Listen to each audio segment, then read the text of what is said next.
Hello, everybody, and welcome to our panel. Today we're going to be talking about being a specialist versus a generalist, and I've got a few experts here with me. We're going to talk about it, and we're going to kind of explore some of the ways that you can take your career in different directions, whether you want to hyper-specialize on something in particular or you want to spread it out over many things, and we're going to discuss that. And I have Adrian Friend here with me, I have Angela Andrews, and Faye Ellis. So how are you all doing today? Doing great. Amazing. Yeah, Awesome. enjoying the New Orleans hospitality. Yes, Man. this is very nice. And the music, Nothing like it. it's amazing. So I would like you to introduce yourselves, if you would, and talk about, a little bit about your background, what your current role is. And I'll start with you, Adrian, and just kind of tell us a little bit about yourself and what you do. Sounds good. Hey, everyone. Hello. I'm Adrian. I'm a leadership consultant. I have been a senior manager or director in tech for many years, and recently decided to strike out on my own and offer individual trainings and consultancy. I really care about helping organizations build high-performing teams founded in trust and safety, all about getting those results, but we can do it in a way that takes care of people and puts people first, because I believe when we put our people first, we can do the very best for our customers. So super excited to be here this morning. Awesome. Well, I'm Angela Andrews, and I am a solution architect at Red Hat.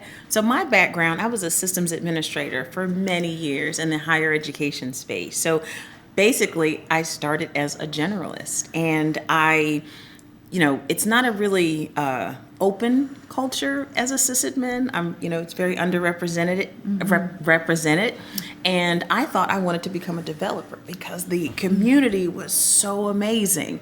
It was so open. It was warm. It was welcoming, and I dropped into the full stack developer boot camp. Thought that I was going to become a developer, Yes, you did. and then I paused on that and was like, but I'm really good at my job as a sysadmin. And then, 2 years later, I became a solution architect. So I took the long way around to becoming a solution architect. But I'm really happy to be here. And I think my background kind of gives me an interesting perspective about the topic we're talking about today. Yes. So, Awesome.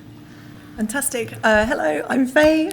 I'm Faye Ellis. I've been working with Pluralsight for about 5 years, and I am a training architect. So that means that I research and develop and create courses, and I'm currently specializing in AWS courses. Nice.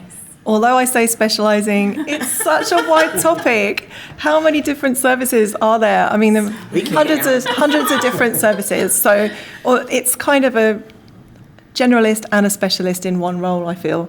But my background is that I also started out as a sysadmin, and I was doing that for many years. Aw. And I worked in DevOps teams, and then I eventually became a solutions architect, so designing IT systems, mainly in the financial services industry. And of course, that, in a way, is also being a bit of a specialist, because even though an architect is a generalist, financial services is very closed, kind of very, I don't know, they're not necessarily open to all the latest technologies, and they don't want to be on the bleeding edge. So they're all using a subset of very well-trusted operating systems and platforms.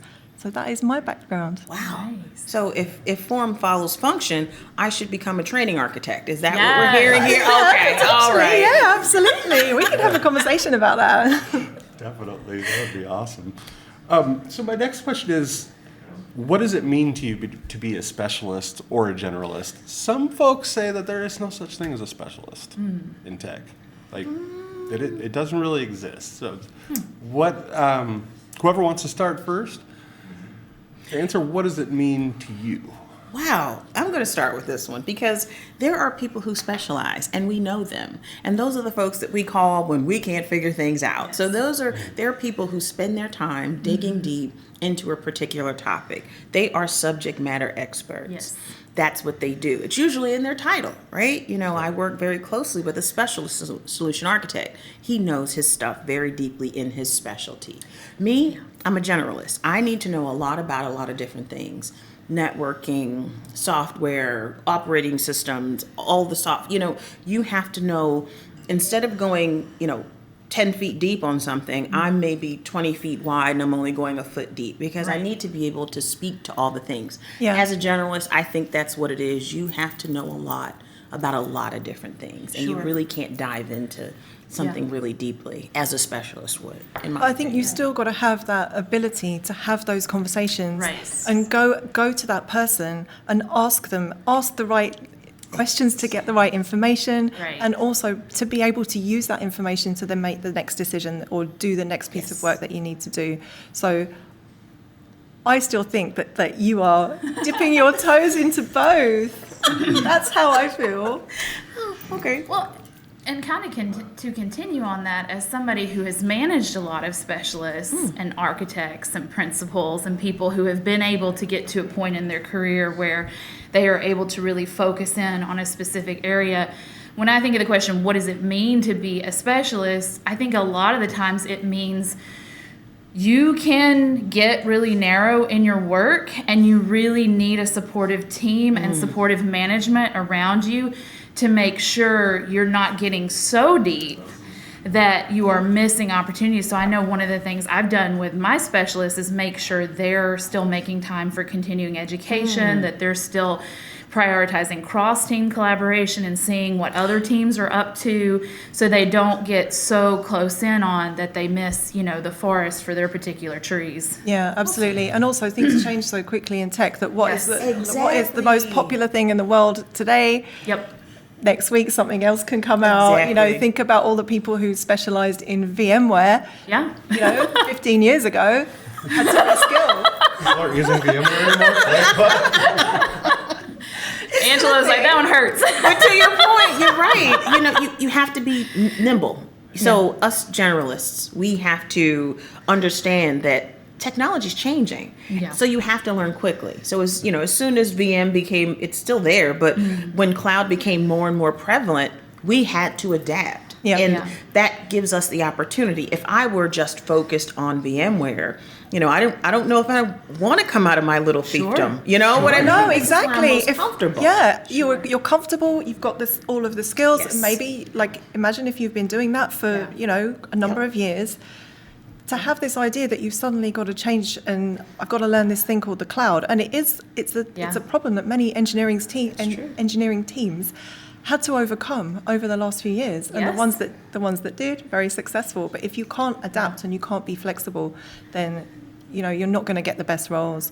You're not going to get the best opportunities. And Exactly. And I introduced myself as a leadership consultant, and that's what I'm here to do. I'm here to teach managers how to have those conversations with their teams, how to support engineers at every level, and how to make that transition in a way that is healthy for the team, that allows people to grow, but keeps them delivering for their customers. Yes. So, as somebody who absolutely identifies as a specialist, being able to, as a generalist rather, being able to speak to specialists in a way that they understand and feel supported, I think is so important. yeah, and not scaring people off, right? Yes, Because it is absolutely. scary, isn't it? That is Letting- very scary. When Yes. technology changes so quickly and you've invested so much time in your career in it, I can imagine the stress that will come with it. Like, Yeah. how do I want to keep my job? Yeah. Right? What do I do next? And what if that thing that you need to learn kind of runs counter to what you're used to? Yeah. So there's that friction there that you really have to work to overcome.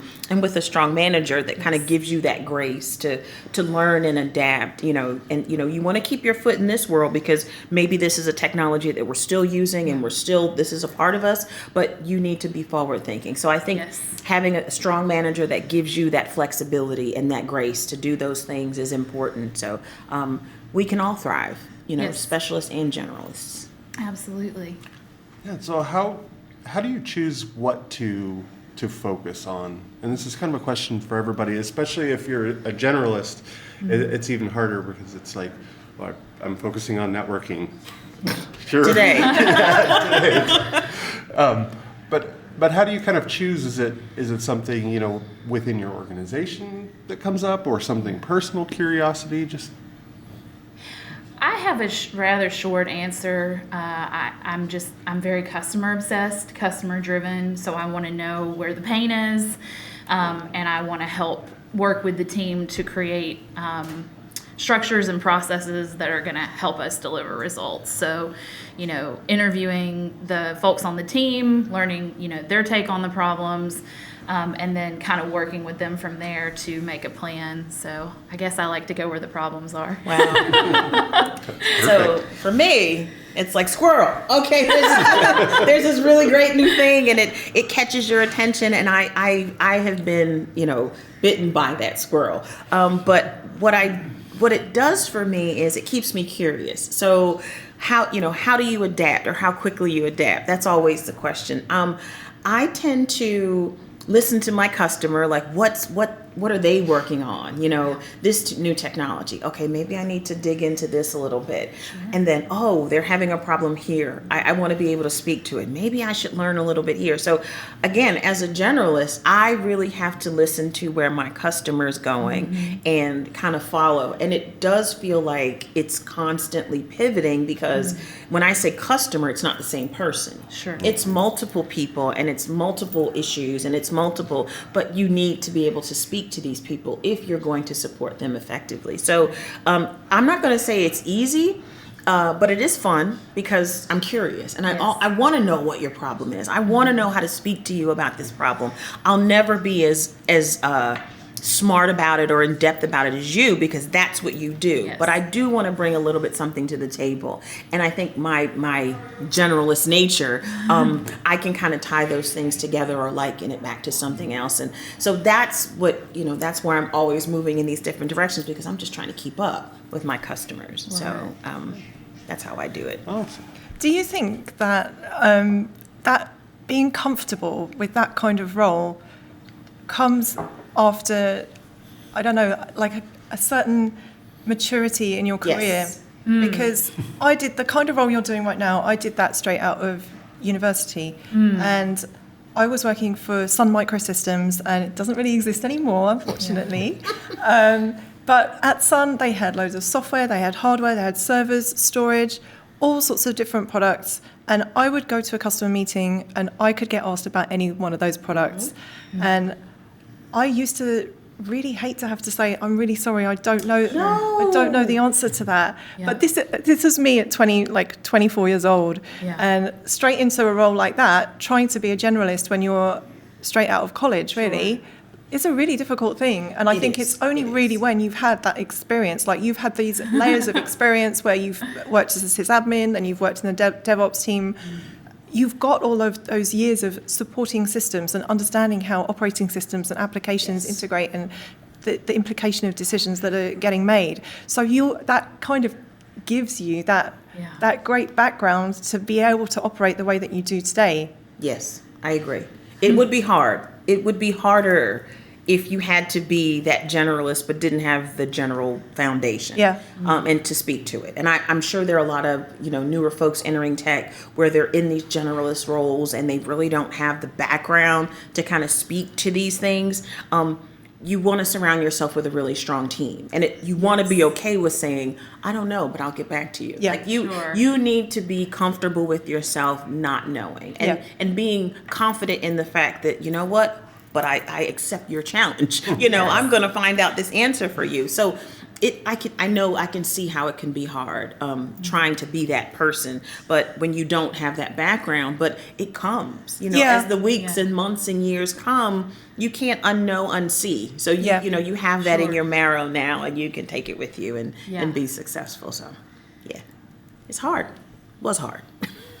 Yeah, I definitely experienced that in my career also. Yeah. In the beginning, where I would feel like I'm supposed to know the answer to this. Right. And I would just have to tell people, like, I don't know, but I'm going to find out. Yeah, I know who to talk to, or I know how to find out, and just That's being important. okay with that That's is like important. quite a good thing This to get is through. not just super important for ICs, for individual contributors. This is so important for managers and directors.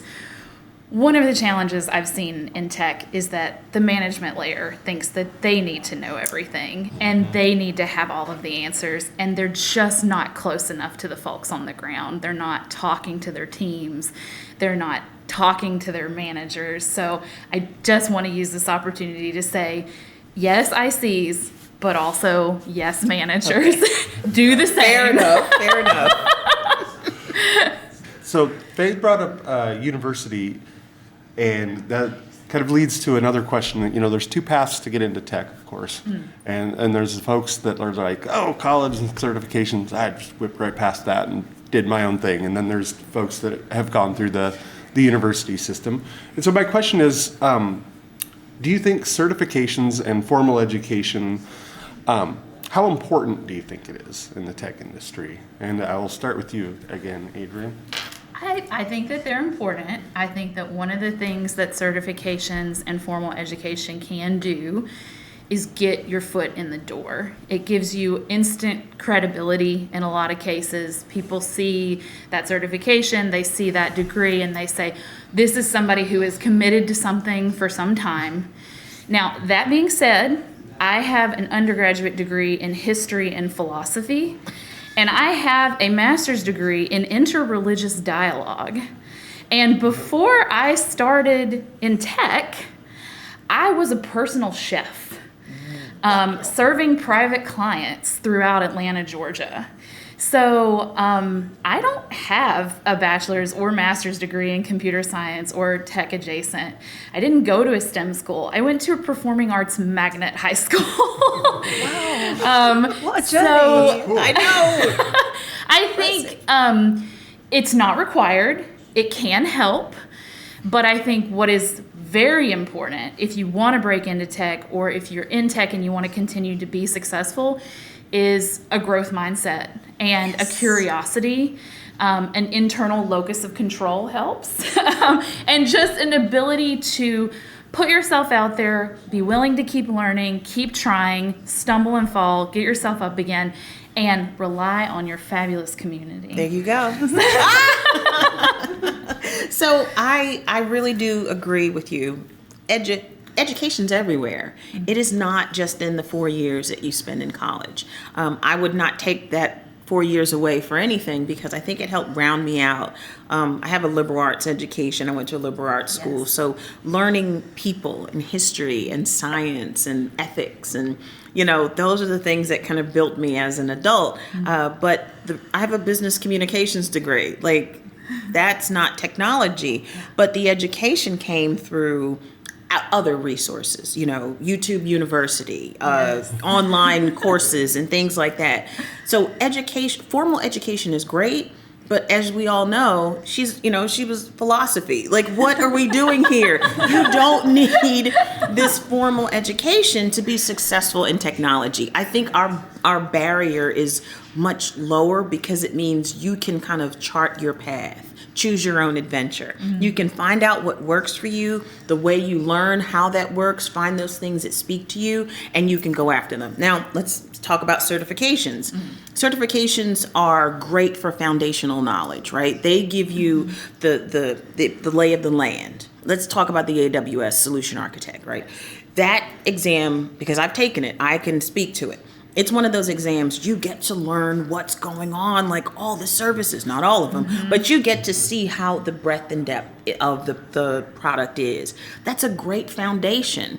And you can then find your lane, find your path. Yes. Like, oh, I like this. I don't necessarily like this, but I'm more networking based or I'm more AI based. I want to move in this direction. So I think certifications are great. Like you said, they help get you in the door. They help introduce you to things. They give you that really strong foundation.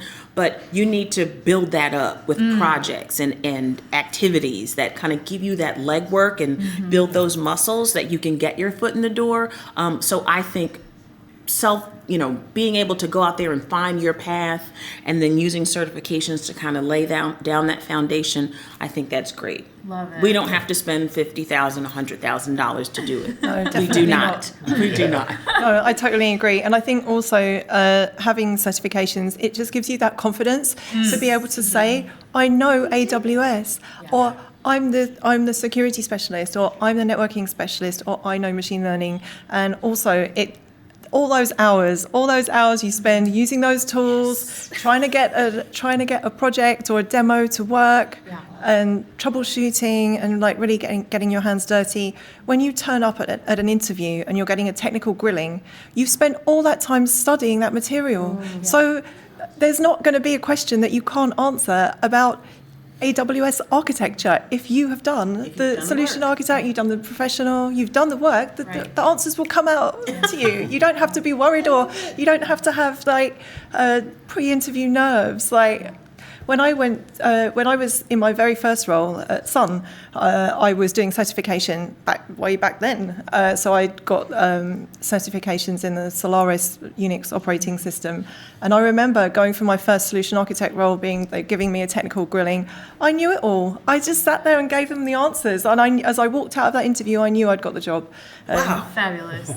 You get that feeling. You get that feeling. But I have got one thing to say about university education and having a liberal arts education, being educated in literature and history. I also have an English degree. I did English and history at university, and then I went back and I couldn't get a job, by the way, after doing that. So I was working in retail, and it was pretty obvious to me after a couple of years of working in retail that I was not going to make my fortune doing that, and I was never going to be able to afford to buy a house or like do any of the things I wanted to in my life. And so I decided to go back, and I did a master's degree in computer science. This was a really long time ago. I don't even want to say it. Well, I will say. Okay. This was in 1999. So I'm super old. I've been working in tech for 20 years. And back then, when I did that master's degree, it was a 1-year degree where you got 9 months of coding tuition, and then after that you had to do your own personal project and a kind of a dissertation. Right. So it was effectively a really, really expensive boot camp, taking me as an English graduate and turning me into a computer science graduate. Sure. I do still use some of those skills that I learnt at that time, but at that time period, of course, I mean, the teaching was wonderful. It was a wonderful education and everything. But you can't help think that in academia, some of what they're teaching is a little bit out of date. Yes, a bit of a because time they're academics. But I would say that in relation to my English degree, that helps me every single day. So that helps me with communication, with creating content, with being analytical, with being able to read really, really fast and understand what I'm reading and turn that into a design for a Lambda project. So yeah, all of that helps me every single day. So I would not say I would do things differently, or that I shouldn't have done that English degree, and should I have done a computer science degree of 4 years, or should I have just not done it? I mean, there was no boot camps available back in the 90s. So for me, I made the right decision, and I'm happy with my English degree. And you can ask me about Hamlet and Macbeth and Virginia Woolf, and I'll tell you all about that. Okay. She'd be good on Jeopardy. Yeah. You both would. Absolutely.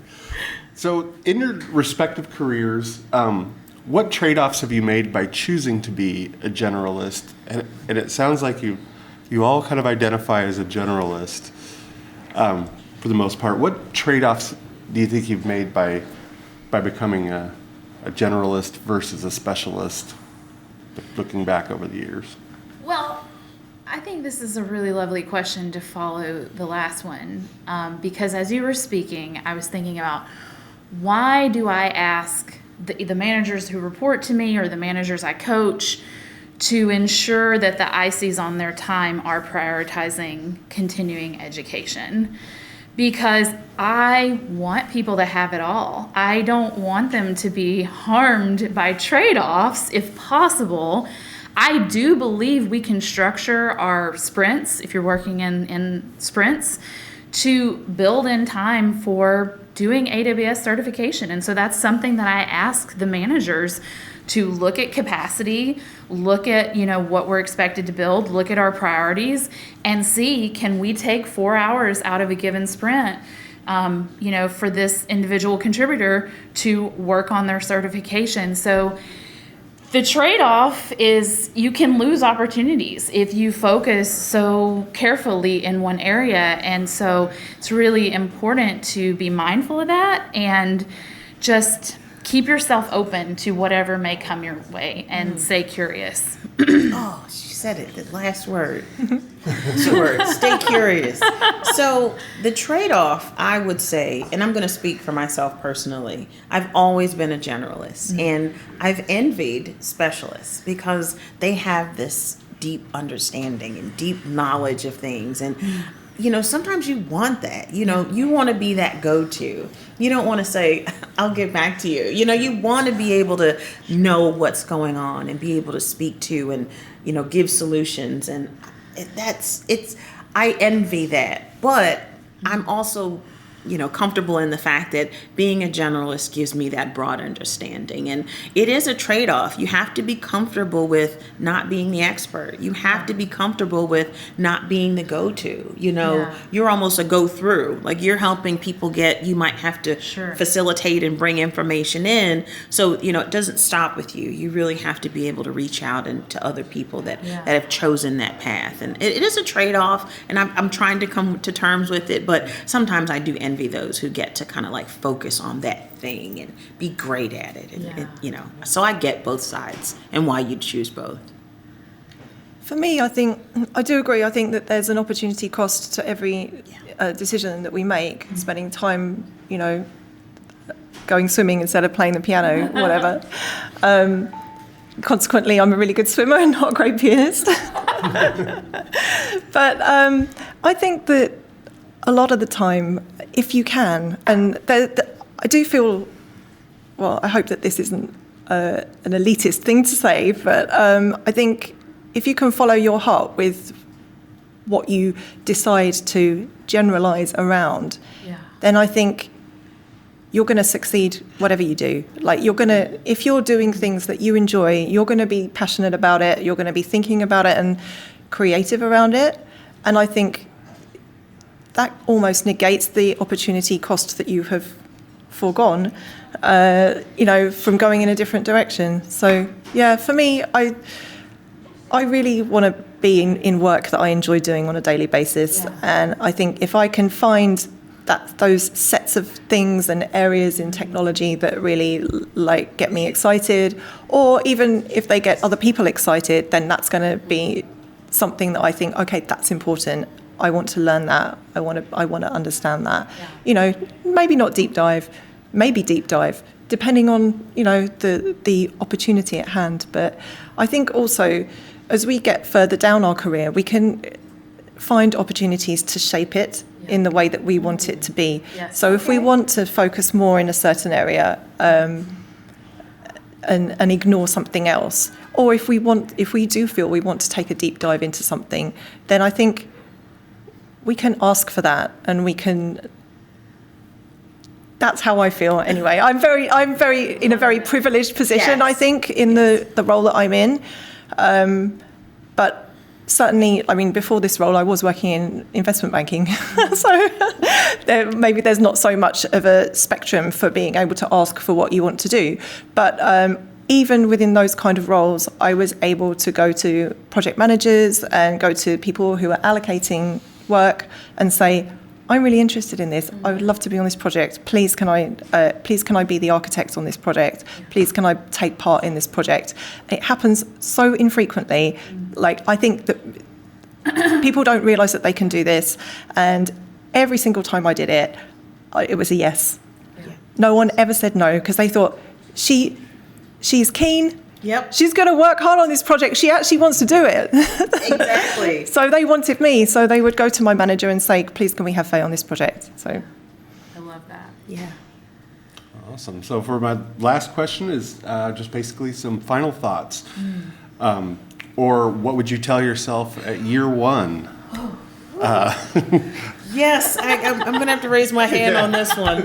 I'm definitely going to have to raise my hand. So, think about when you first get into technology and you have that first job. And I'm bringing myself back here to many years ago.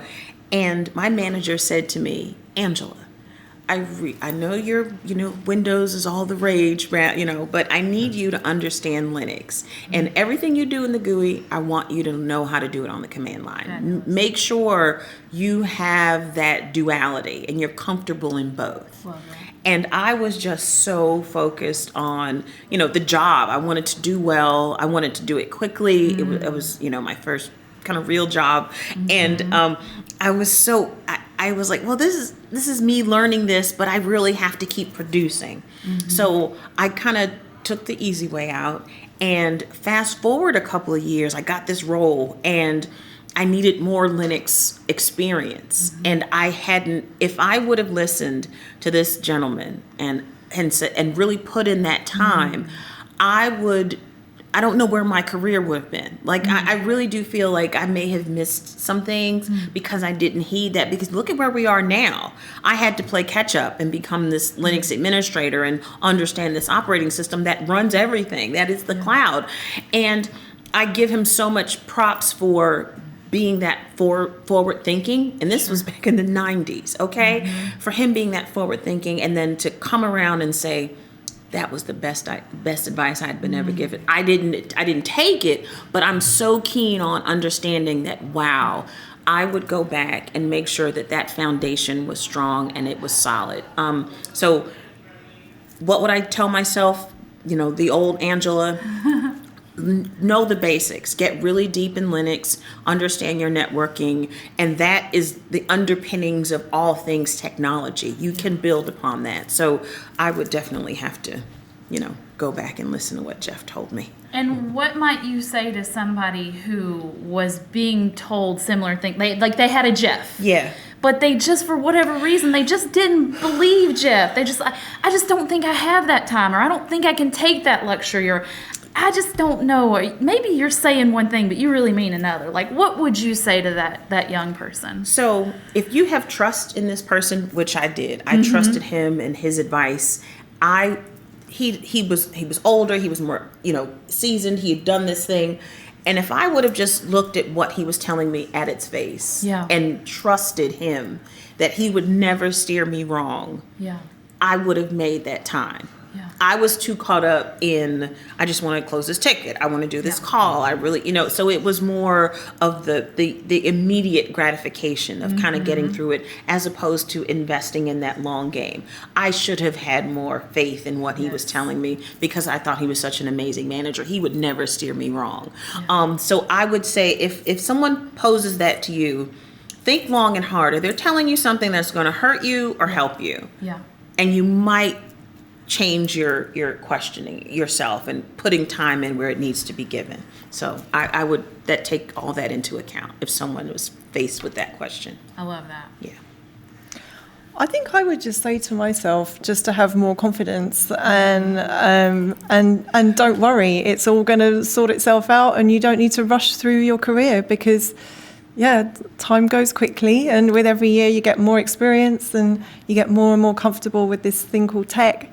And ultimately, we're all learning every single day, and nobody knows everything. We can't possibly know everything. We just need to have the right questions, understand the answers, know where to go looking for things, and it's all going to be all right. Having that growth mindset. Absolutely. Yes, ma'am. Systems are only getting more complex, and they are already more complex than one person can truly understand. And it's only going to continue to be that way. So I would tell my younger self, as I'd still tell myself, your community is number one.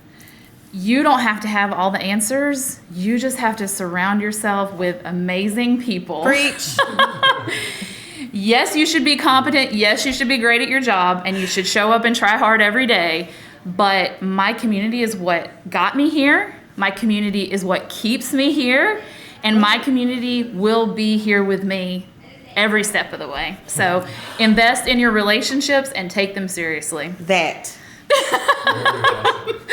Well, thank you all for talking with me today. It's been great. This has been a really fun panel, and thank you all for watching Tech Skills Day. Thank you.